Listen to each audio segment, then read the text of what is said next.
तो हम लोग फाइनेंशियल मैनेजमेंट देखेंगे। फाइनेंशियल मैनेजमेंट क्या है, देखिए बिजनेस जो स्टार्ट किया जाता है उसमें बेसिकली कुछ फंड जो होता है वो कैपिटल की फॉर्म में ओनर लेकर के आते हैं, ठीक है। उसके बाद फर्दर वो जो है वो फंड कैपिटल या बोरोइंग्स मतलब डेब्ट के रूप में बोरो करती हैं कंपनीज, ये रहता है। फंड्स जो हैं वो इंपॉर्टेंट किस लिए हैं, जिससे कि एसेट्स को बढ़ाया जा सके और बिजनेस जो वर्किंग कैपिटल का यूज करके और बिजनेस को आगे बढ़ाया सके। Planning, organizing, conducting and controlling, ये सारी फाइनेंशियल एक्टिविटीज हैं जो किसी भी ऑर्गेनाइजेशन को चलाने के लिए जरूरी है और इन्हीं को फंक्शंस ऑफ फाइनेंशियल मैनेजमेंट कहा जाता है। कुछ प्रकार की बिजनेस ऑर्गेनाइजेशन बताई गई हैं, जैसे कि sole proprietary, partnership firm, LLP यानी limited liability partnership, Hindu undivided family यानी एचयूएफ, एसोसिएशन ऑफ पर्सन और बॉडी ऑफ इंडिविजुअल्स, कंपनी और कोऑपरेटिव सोसाइटीज। ठीक है, ये थोड़ा कट गया नीचे, प्लीज बेयर विद इट। पहले ये देख लीजिए, चैप्टर जो है ये जेआईबी पेपर 3 का हम लोग मॉड्यूल सी आज शुरू कर रहे हैं। मॉड्यूल सी का चैप्टर 1 है ये, ठीक है। नाम है फाइनेंशियल मैनेजमेंट एंड ओवरव्यू। इसके साथ ही प्लीज ये डिस्क्लेमर भी देख लीजिए that this video is for educational purposes only. Also request कि अगर आपको नोट्स वगैरह चाहिए तो आप टेलीग्राम चैनल ज्वाइन कर लीजिए हमारा, और उस पर आपको हम सारे नोट्स प्रोवाइड कर देंगे। सोल प्रोप्राइटरी, सोल प्रोप्राइटरी का मतलब क्या है कि ये इसका ओनर भी एक ही व्यक्ति है और रन भी वही व्यक्ति है, सेम व्यक्ति इसको ओन कर रहा है, वही इसको रन कर रहा है, ठीक है। कोई पार्टनर वगैरह चक्कर इसमें नहीं है। इसका कोई लीगल डिस्टिंक्शन नहीं होता है ओनर और फर्म के बीच में, दोनों को सेम एक ही पर्सन माना जाता है। जो प्रॉफिट होता है फर्म का वो जो प्रोप्राइटर है उसके पर्सनल इनकम टैक्स की तरह काउंट होता है। एडवांटेज क्या है कि इसमें रेगुलेशंस बहुत कम होते हैं। लिमिटेशंस क्या है भाई, सिंगल प्रोप्राइटर एक व्यक्ति है तो वो सोर्स जो कैपिटल लेकर आएगा वो बहुत ज़्यादा नहीं ला पाएगा, उसके कुछ लिमिटेशंस हैं, बहुत अनलिमिटेड कैपिटल नहीं ला सकता। फिर बात करते हैं पार्टनरशिप फर्म की। पार्टनरशिप मतलब क्या है कि ये मतलब दो या दो से ज्यादा लोगों का एक रिलेशन रहेगा जो प्रॉफिट और लॉस को शेयर करेंगे बिजनेस चलाने में, और वो सब एक सिंगल एंटिटी की तरह बिहेव करेंगे। पार्टनरशिप फर्म्स जो है वो इंडियन पार्टनरशिप एक्ट 1932 के हिसाब से डील होती हैं या गवर्न होती हैं। इसका मतलब है दो या दो से ज्यादा लोगों का एसोसिएशन होना, उनके बीच एक अग्रीमेंट या कॉन्ट्रैक्ट रहेगा। बिजनेस जो है वो सबको एक एंटिटी मानते हुए किया जाएगा। जो भी लोग इसमें इस एग्रीमेंट में इन्वॉल्व हैं उनको पार्टनर्स कहा जाएगा, और जो एंटिटी क्रिएट करी गई है सबको इन्वॉल्व करके उसको कहा जाएगा पार्टनरशिप फर्म। हर एक पार्टनर की लायबिलिटी अनलिमिटेड होगी। एलएलपी में ऐसा नहीं होता है, मतलब लिमिटेड एंड पार्टनरशिप में ऐसा नहीं होता। इसमें हर एक पार्टनर की लायबिलिटी अनलिमिटेड है, मतलब वो स्वयं के लिए भी रिस्पॉन्सिबल है, वो अन्य पार्टनर्स के लिए रिस्पॉन्सिबल है, और वो फर्म के लिए भी एज ए पर्सन रिस्पॉन्सिबल है। पार्टनरशिप में मैक्सिमम 50 लोग तक इन्वॉल्व हो सकते हैं। जो कंपनी है वो भी किसी पार्टनरशिप फर्म में पार्टनर बन सकती है, मतलब हमारे 10 पार्टनर है तो 9 इंडिविजुअल्स हैं और 10वीं जो है कोई कंपनी है वो भी एक पार्टनरशिप में पार्टनर बन सकती है। ये रजिस्ट्रेशन इसका कंपलसरी नहीं है, मैंडेटरी नहीं है, लेकिन अगर सू करना है या आपको सू किया जा सके या आप किसी को सू कर सके अपने कोई भी लीगल डिस्प्यूट के केस में, तो फिर रजिस्ट्रेशन के बिना आप वो काम नहीं कर सकते, इसलिए लोग रजिस्ट्रेशन करवा लेते हैं। पार्टनरशिप फर्म का भी कोई सेपरेट लीगल स्टेटस नहीं होता है। फिर बात करते हैं लिमिटेड लायबिलिटी पार्टनरशिप यानी एलएलपी की। एलएलपी जो है एक नया फॉर्म ऑफ कॉन्सेप्ट है इंडिया में। ये इसके लिए एलएलपी एक्ट 2008 बनाया गया था, ठीक है। इसमें सब जो भी पार्टनर्स होते हैं उन सबकी लिमिटेड लायबिलिटी होती है, अनलिमिटेड लायबिलिटी नहीं होती, जैसा कि पार्टनरशिप फर्म में होता है। इसका रजिस्ट्रेशन किसके साथ होता है, मिनिस्ट्री ऑफ कॉर्पोरेट अफेयर्स के साथ होता है। एलएलपी जो है पार्टनरशिप तो लीगल एंटिटी नहीं मानते, लेकिन एलएलपी को एक सेपरेट लीगल एंटिटी माना जाता है। एलएलपी में एक पार्टनर जो है वो दूसरे पार्टनर की हरकतों के लिए रिस्पॉन्सिबल नहीं है। पार्टनरशिप फर्म में एक पार्टनर दूसरे पार्टनर के लिए भी रिस्पॉन्सिबल है, लेकिन एलएलपी में ऐसा नहीं है। अब बात करते हैं हिंदू अनडिवाइड फैमिली यानी एचयूएफ। एचयूएफ सिर्फ और सिर्फ इंडिया में ही होता है, और ये गवर्न और किस हिसाब से किया जाता है, हिंदू लॉ के हिसाब से गवर्न किया जाता है। फर्म इसमें जो है वो एक उसके जो मेंबर होते हैं ऐसी फर्म्स के वो मतलब वो एक ही हिंदू फैमिली के होते हैं, और उन्हें क्या बोलते हैं, को पार्टनर्स। टिपिकली ये मैनेज किसके है, जो भी सीनियर मोस्ट मेल मेंबर होता है जिसे बोलते हैं कर्ता या मैनेजर। अब तो खैर फीमेल भी हो सकती है, लेकिन पहले का ये है।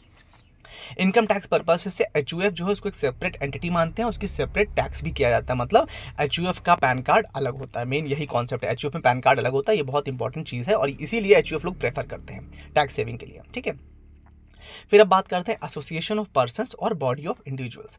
एसोसिएशन ऑफ पर्संस का मतलब होता है एक ग्रुप ऑफ पर्संस जो कि इनकॉर्पोरेट किया गया हो या ना किया गया हो, लेकिन वो किसी कॉमन ऑब्जेक्टिव को फुलफिल करने के एम से साथ में आते हैं। जो भी एसोसिएशन ऑफ पर्संस के मेंबर होते हैं वो नेचुरल भी हो सकते हैं, आर्टिफिशियल भी होते हैं। आर्टिफिशियल का मतलब क्या है कि कोई कंपनी भी इसके मेंबर हो सकती है। एसोसिएशन ऑफ पर्सन या बॉडी ऑफ इंडिविजुअल जो कहा गया, इनको एक सेपरेट एंटिटी माना जाता है। किस पर्पज से, इनकम टैक्स एक्ट के पर्पज से। जैसे एचयूएफ में होता है उस तरह से। फिर बात करते हैं कंपनी की। कंपनी जो है वो लॉ के द्वारा बनाई जाती है और उसका जो भी प्रोविजनिंग होती है सब लॉ के द्वारा होती है। एक लीगल पर्सन जैसे एक इंडिविजुअल होता है, बस उसी तरह से कंपनी भी है, बट इसकी कोई फिजिकल एग्जिस्टेंस नहीं होती। लीगल पर्सन मानेंगे बट फिजिकली एग्जिस्ट नहीं कर रहा है। वन पर्सन कंपनी का मतलब क्या है कि इसमें सिर्फ एक ही व्यक्ति एज ए मेंबर होगा। ये सारी चीज़ें हम लोग डिटेल में प्रीवियस वीडियोस में डिस्कस कर चुके हैं, बहुत डिटेल है, पूरे पूरे चैप्टर्स इस पर डिस्कस किए, इसीलिए इतना शॉर्ट में यहाँ पर चल रहा है। तो प्लीज़ को प्रीवियस वीडियोस आप लोग रेफर करते रहिएगा। Cooperative societies, this can also भी one of a business organisation. Cooperative society उसको भी बिजनेस ऑर्गेनाइजेशन मानते हैं। इसमें क्या होता है, इसमें जो इंडिविजुअल्स होते हैं वो साथ में आते हैं किसी भी कॉमन गोल को प्रमोट करने के लिए, फुलफिल करने के लिए। इसमें सारे जो पार्टनर्स हैं, मतलब जो मेंबर्स हैं, पार्टनर से बोलेंगे मेंबर्स हैं, वो एक तरह से म्यूचुअली एक दूसरे को असिस्ट करते हैं और सर्व करते हैं। ये एक रजिस्टर्ड कोऑपरेटिव सोसाइटी जो है उसको एक सेपरेट लीगल एंटिटी भी एज पर लॉ माना जाता है। ठीक है, ये जो इसकी आइडेंटिटी है वो उसके मेंबर्स की आइडेंटिटी से डिस्टिंक्ट है और इंडिपेंडेंट है, मतलब उनसे अलग है। ये अपने जो कोऑपरेटिव सोसाइटी है वो अपने एसेट्स को खरीद भी सकती है, बेच भी सकती है, ये किसी को स्यू भी कर सकती है और स्यू करी भी जा सकती है। कोऑपरेटिव सोसाइटी का जो मैनेजमेंट है वो उसके मेंबर्स जो इलेक्ट किए जाते हैं उनके द्वारा किया जाता है। Financial decision in a firm, financial decision of firm mainly relate to acquisition and utilization of capital fund. देखिए मुख्य प्रकार के जो आपके आर्थिक निर्णय होते हैं किसी भी फर्म में, वो बेसिकली क्या होते हैं, एक्विजिशन या यूटिलाइजेशन, मतलब कि जो उनके पास कैपिटल फंड है उसको कहाँ लगाना है, क्या बेचना है, क्या खरीदना है, उसमें मेन यूटिलाइज होता है जी। इसे मैनेजमेंट डिसीजन अलग है, फाइनेंशियल डिसीजन अलग है, इसे फाइनेंशियल डिसीजन की बात हो रही है। फाइनेंशियल डिसीजन जो किसी भी ऑर्गेनाइजेशन के हैं उनमें क्या क्या चीज़ें इंक्लूड होती हैं। पहली बात कैपिटल रिक्वायरमेंट एस्टिमेट करना, फिर कैपिटल स्ट्रक्चर को डिसाइड करना, सोर्स ऑफ फंड को डिसाइड करना, लॉन्ग टर्म फंड का क्या यूटिलाइजेशन करना है, वो कॉर्पोरेट स्ट्रैटेजी क्या रहेगी, शॉर्ट टर्म फंड को कैसे यूज़ करना है, फाइनेंशियल कंट्रोल कैसे रखना है, कंप्लायंस कैसे करनी है, और डिविडेंड या प्रॉफिट को कैसे यूटिलाइज करना है, डिवाइड बांटना है या उसको प्रॉफिट में रखना है या उसको आगे के लिए यूज़ करना है, वो सारे फैसले फाइनेंशियल डिसीजन का पार्ट होंगे। क्या ऑब्जेक्टिव होता है फाइनेंशियल मैनेजमेंट का? देखिए फाइनेंशियल मैनेजमेंट का मेन ऑब्जेक्टिव होता है कि वो सारी जो ऑर्गेनाइजेशन है वो सही तरीके से काम करे। ठीक है, कुछ ऑब्जेक्टिव्स में हम पॉइंट वाइज डिस्कस कर लेते हैं। पहला तो फाइनेंशियल मैनेजमेंट का काम होता है कि वो लॉन्ग टर्म और शॉर्ट टर्म फंड्स की एडिकेट सप्लाई भी बनी रहे और एडिकेट यूटिलाइजेशन ही बना रहे। ठीक है, इसके साथ ही साथ जो कैपिटल इन्वेस्टमेंट डिसीजन है वो सही तरीके से ली जाए, कैपिटल स्ट्रक्चर को ऑप्टिमम के तरीके से ज़्यादा अच्छे से यूटिलाइज किया जा सके, जो भी स्टैच्यूटरी यानी वैधानिक या रेगुलेटरी सुपरवाइजरी कंप्लायंसेस है उनको फुलफिल किया जा सके, जैसे कि सीआरआर, एसएलआर वगैरह, ये सब आपकी रेगुलेटरी रिक्वायरमेंट्स हैं, आपको ये पूरी करनी है। तो ये सब फाइनेंशियल मैनेजमेंट का ही हिस्सा है। ये तो ना कि आपने वो पैसा उठा के लोन में बांट दिया और फिर आपके सीआरआर के लिए पैसा नहीं बचा, तो उसका मतलब इट्स अ बैड डिसीजन।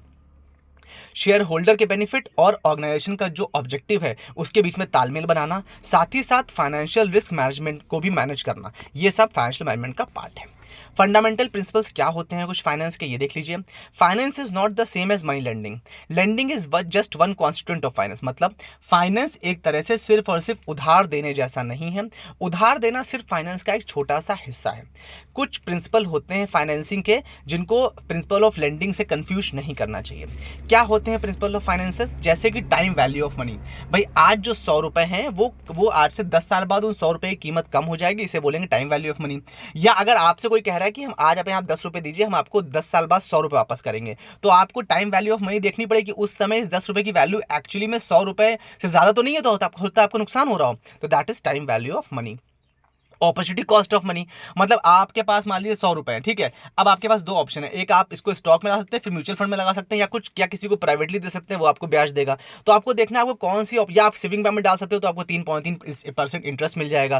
तो डिपेंड करता है कि आप उसको कहाँ पे यूटिलाइज कर रहे हो, तो वो उसकी कॉस्ट ऑफ मनी हो जाएगी। क्योंकि मान लीजिए आपने सपोज आपने बैंक से उधार लिया, आपको 11% मिला और आपने स्टॉक में लगाया, किसी ने कहा कि आपको 20% रिटर्न दे देगा, तो आपको 9% का फायदा होगा, दैट इज। लेकिन जो 11% आपको लग रहा है that is opportunity cost of money. Risk कितना ले रहे हो आप, रिटर्न कितना है, रिस्क जितना ज्यादा होगा रिटर्न उतना ज्यादा होगा, सिंपल। उस पैसे की लिक्विडिटी क्या, आपने प्रॉपर्टी खरीद के बेची, ऑब्वियसली ज्यादा फायदा होगा, बट लिक्विडिटी तो कम होगी ना। इन केस ऑफ इमरजेंसी आप प्रॉपर्टी नहीं बेच सकते हो, आप गोल्ड बेच सकते हो, आप कैश से कैश आप हटा सकते हो, स्टॉक्स बेच सकते हो, बट प्रॉपर्टी नहीं बेच सकते, भले रिटर्न ज्यादा है। तो that is liquidity and return.